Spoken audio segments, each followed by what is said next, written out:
Hello beer tubers and welcome to another beer review with me, Peter, the master of hoppers. Today drinking some more Wild Ale from the Netherlands, a collaboration beer that I've had in the cellar for quite a while right now.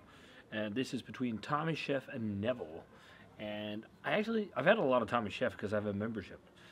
And I think Tommie Sjef is one of the more underrated producers of Wild Ale in the EU.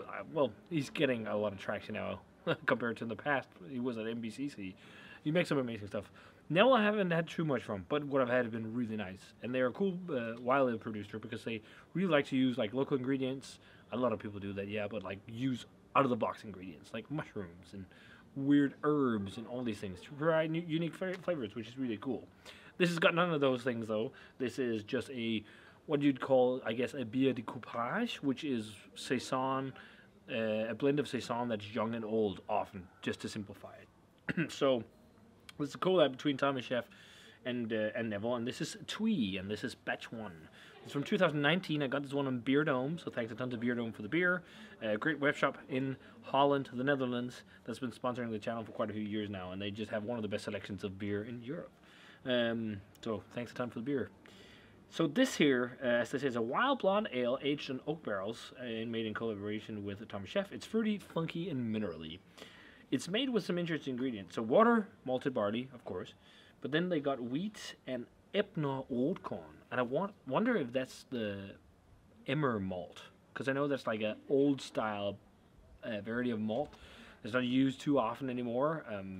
A local, somewhat local, a Danish micro maltery grows this and malts it, where they call it Emmer malt. And I think it's that was Neuenbück too, like red naked barley, and I think there's something like this, like it says, because it says rotkorn, that means red.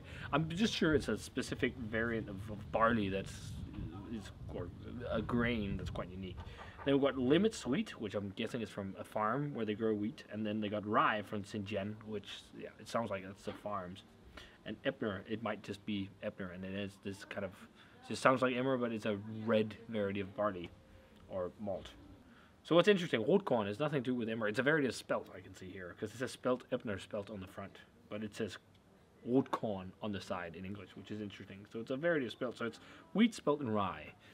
Lots of cool grains for a beer like this. So this is a pretty cool way that they did this collab. So what they did is that it's a blend of 2-year-old beer from Tommie Sjef that has been blended with young saison from Nevel, and then was put in barrels for aging for a year.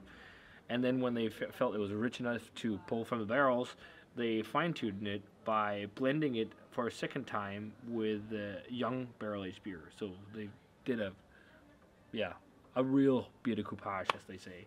And they get notes of orange, peach, apricot, aged hops, and wild cultures. Give pronounced flavors of dried hay, damp cellar, and mineral tone. And they say there's a good balance between sour and bitterness, which sounds awesome. I'm looking forward to this. I'm really digging beers like this nowadays. I did that back in the day as well, but I'm loving funky wild ales a lot nowadays. So pure is a very nice color. It looks darker on camera than it is because it is the very last rays of last rays of sunlight. There we go, right now. But it's a nice amber-looking color, lightly hazy. I try not to disturb the yeast too much. I think I've had this bottle for maybe 2 years. I don't know if they released it in 19. It's just been stashed away for a very long time in the cellar. But yeah, it looks really nice in the glass. Slow moving carbonation. Nothing crazy.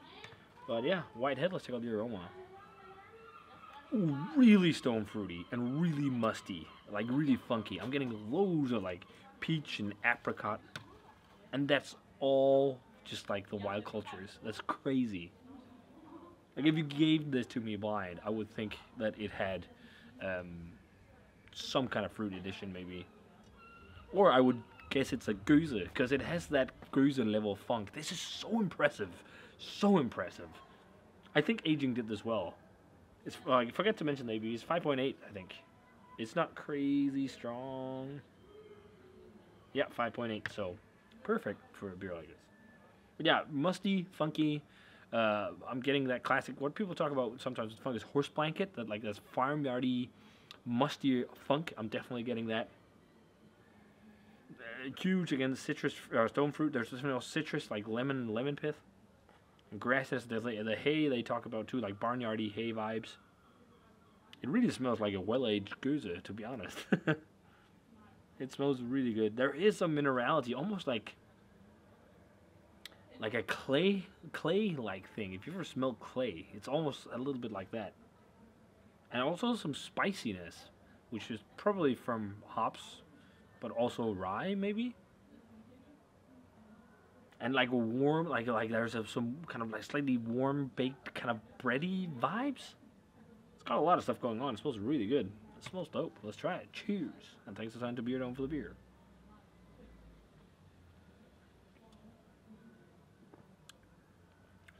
Really nice. Really, really, really nice. Softly carbonated. But that's not a problem for me. I'm really digging, like I found that out when we did the review of the 50 Degrees North 4 East Cantillon. I fucking love beers like this when they're super lightly carbonated, almost still. There's not still, it's got more carbonation than that beer, but it somehow suits it as like still funky beer. Like it's very unique. Like it's almost like the cask version of funky beer or wild ale or lambic. This is aged so well. So much stone fruit, like loads, really ripe stone fruit flavor. There's a hint of an oxidative sherry note too. That could be from barrels. I don't know what barrels they use for aging this in. They don't mention that, but that could be it, or just like extended aging in the bottle. That's really, really, really well made. Hay, musty, funky, farmyardy, horse blankety flavors. The funk is more in check on the flavor. Like it seems on the aroma like it's gonna be crazy heavily funky, but it's super well balanced. It's a great mix of both sourness, funk. They say bitterness. I think there's a nice restrained bitterness on the back end. It's nothing crazy, but it's nice. But it's just like such a well balanced beer. And for 5.8%, it's really velvety. It's quite full-bodied. And it has like a very nice like spice profile too. And I'm thinking that's a combination of hops and rye. And I'm guessing all that fluffy like malt flavor that's in there, that like freshly baked, like warm breadiness I talk about. I think it must be some of these malts they use, like the wheat and spelt. But the fruit profile is mainly the stone fruit and then like citrus fruit, mainly like lemon, but almost like a hint of a candied orange to it as well. This aged so well. Fuck me, man. Some of these lambic producers, they make amazing lambic, and it's a lot like this, but like there are so many brewers now trying to recreate these things that are doing it so well. Like, again, blindfold. I would think this would be lambic, but it's blended bière de coupage. There's almost like a hint of a floral lavender thing too. So many things. Like big flavor profile, soft yet complex.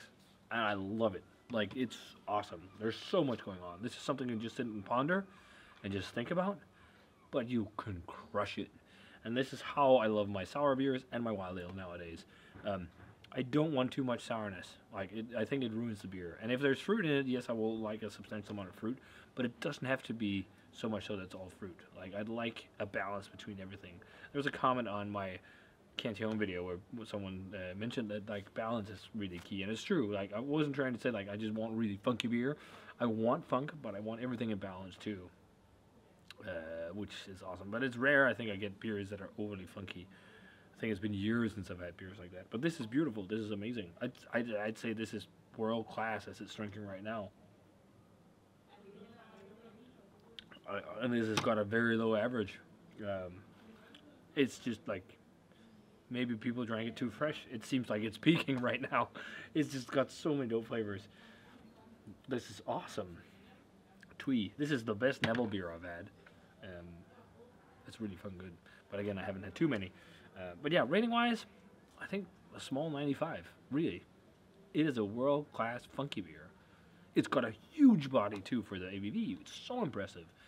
Soft, gentle carbonation, but it's there. But, like, it's just like, it seems so cohesive and thought out. Like, it's really, really, really, really, really awesome. This is why when you buy old ales or wild ales and lambics and whatnot, it's especially it's without fruit. It's really fun to just stick them away and then leave them and then crack them in a few years' time because they really develop so well over time. Yeah, I love this. I fucking love this. So good. Actually, it's not too far away from the 50 Degrees North beer. Just more carbonated, more punchy maybe on the flavor profile.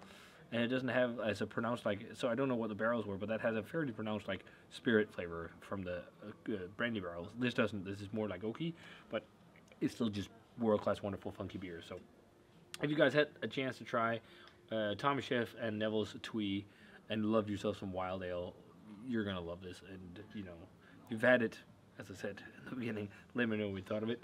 Because I really, really think this is wonderful. Like, if you have Bejuan like I did, and you had it tucked away, you should crack it now. Because this is just drinking amazing. Such great, great beer. So, if you guys had this one, let me know what you thought of it. As I already said, remember to comment, subscribe, check out the Facebook fan page and Twitter and Instagram. Give this video a thumbs up if you enjoyed it. Ring the bell for future notifications about videos. And I'm going to say cheers and delicious Dutch wild ale. And see you guys in another beer review.